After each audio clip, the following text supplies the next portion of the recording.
ரொம்ப பரபரப்பாக இருந்துச்சு. ஏன்னு பார்த்தீங்கன்னா, இன்றைக்கி எந்திரிச்சது லேட்டு. ஸோ எந்திரிச்சு வந்தோடனே தேவுக்கு சாப்பாடு கொடுக்கணும்னு சொல்லிட்டு சீக்கிரமாக பிரேக்ஃபாஸ்ட் பண்ண ஸ்டார்ட் பண்ணிட்டேன். இன்றைக்கி வந்து இட்லி தான் பண்ணியிருந்தேன். இது பார்த்தீங்கன்னா கம்பு, சோளம், ராகி இது எல்லாமே 3மே மிக்ஸ் பண்ணி அரைச்ச மாவு. அதில் தான் வந்துட்டு அவனுக்கு இட்லி பண்ணியிருந்தேன்.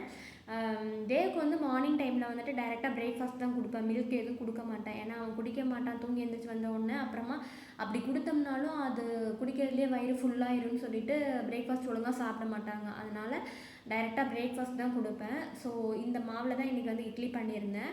சூப்பராக வந்திருந்தது.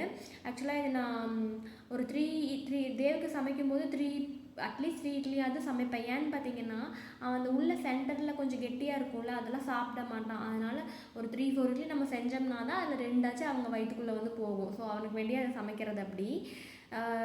சைடிஷ் பார்த்திங்கன்னா கோகோனட் சட்னி அது மட்டும் வச்சு சமைச்சு கொடுத்தாச்சு. தென் எனக்கு பார்த்திங்கன்னா எப்பவும் போல் இந்த பட்டாணி, சுண்டல், பச்சைப்பயிரெலாம் போட்டு வேக வச்சு கூடவே இன்றைக்கி ஒரு எக்கு வச்சுருந்தேன் பாயில் பண்ணி. அது ப்ளஸ் கர்ட் கொஞ்சம் போட்டு சாப்பிட்டாச்சு. அதை நான் வெளியே எடுத்துகிட்டு வந்தோடனேயே தம்பி வந்துட்டு நான் தான் ஊட்டி விடுவேன், நான் ஸ்பூனில் சாப்பிட்டுட்டு இருந்தேன், அவன் தான் ஊட்டி விடுவேன்னு சொல்லி ஸ்பூன் வாங்கி அதுக்கப்புறமா அவர் ஊட்டி விட்டுட்டு இருந்தார். அதில் ஒரு ஹாப்பி அவனுக்கு. சரின்னு சொல்லிட்டு சாப்பிட்டு முடிச்சாச்சு. இன்றைக்கி உங்களுக்கு ஒரு சூப்பரான வெயிட் லாஸ் ரெசிபி நான் சொல்கிறேன், ட்ரை பண்ணி பாருங்கள். ஆக்சுவலாக அதுக்கு வந்து நீங்கள் ஃபஸ்ட்டு சோயாபீன்ஸ் எடுத்துக்கணும். குட்டி சோயாவோ பெரிய சோயாவோ ஏதோ ஒன்று எடுத்துகிட்டு அதை 5 மினிட்ஸ் வந்து நீங்கள் சோக் பண்ணிடுங்க. பண்ணதுக்கப்புறமா அதை நீங்கள் மிக்சியில் போட்டு நல்லா இல்லை கொஞ்சம் ஒரு 1க்கு 2 கிரைண்ட் பண்ணிடணும். பண்ணதுக்கப்புறமா அது கூடவே உங்களுக்கு பிடிச்ச வெஜிடபிள்ஸ், கேரட், கேபேஜ் ஒரு அந்த மாதிரி ஏதாச்சும் ஒன்று நீங்கள் எடுத்துக்கோங்க. எடுத்துகிட்டு அது கூடவே ஆனியன் அதை மட்டும் போட்டு மிக்ஸ் பண்ணிவிட்டு அது கூடவே வந்துட்டு நீங்கள் 2 எக்கு அதையும் சேர்த்து ஆட் பண்ணி ஆம்லேட் மாதிரி போட்டு சாப்பிட்டீங்கன்னா சூப்பராக இருக்கும்.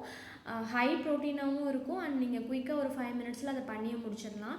இன்றைக்கி வந்து நான் வந்து தோசையில் தான் இதை போட்டிருந்தேன். ஏன்னா கொஞ்சம் பசிக்கிற மாதிரி இருந்தது. அதனால் நான் ஒரே ஒரு தோசை மட்டும் போட்டுட்டு அந்த மில்லட் மாவுலேயே ஒரு தோசை ஊற்றி அதுலேயே கொஞ்சம் சோயாபீன்ஸ் அந்த கிரைண்ட் பண்ணதை போட்டு கூடவே வெஜிடபிள்ஸ் மட்டும் போட்டு அந்த ஒரு தோசை மாதிரி பண்ணி சாப்பிட்டுட்டேன்.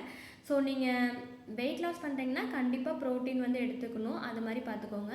லன்ச் பார்த்திங்கன்னா சிம்பிளாக கீரை, அதுக்கப்புறம் கோவக்காய் பொரியல், கூடவே வந்துட்டு கர்டு, அப்புறம் எக்கு. நைட்க்கும் பார்த்திங்கன்னா சப்பாத்தி, சோயா, அப்புறம் கர்ட் வச்சு சாப்பிட்டாச்சு. பாய்.